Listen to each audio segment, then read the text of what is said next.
let's refill some Copic markers. Here's what you'll need: a little scale that measures in grams, your Copics, tweezers, obviously ink for your Copics. Brand new Copics are 14 grams, approximately. I Googled it because I didn't know. So first I'm weighing all my Copics to see how much they need. And then I noticed this.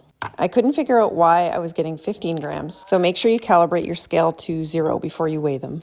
Then you're going to take the cap off of your Copic, use your tweezers to gently pull out the nib and put it on a surface that's not going to stain. Always make sure your colors match the lids to lids. Your Copic comes with a handy dandy little dropper. And this video is when I realized I've been severely underfilling my Copic markers.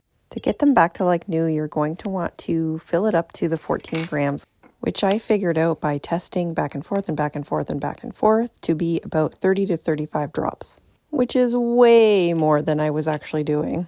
I always add a drop or two on the nib as well after I'm all done. It just keeps it nice and juicy and keeps it from fraying. So I just fast forwarded all the markers that I filled. So while I'm filling the rest of them, let's talk about some care of your Copic markers. When you're done filling them, you always want to lay them flat.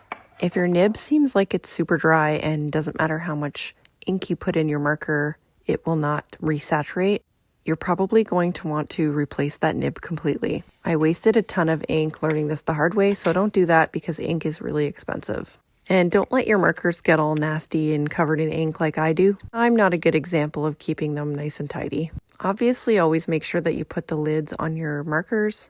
I weighed some markers today that I purchased and haven't really used much, and they still weigh 14 grams, which to me means that none of the ink has evaporated.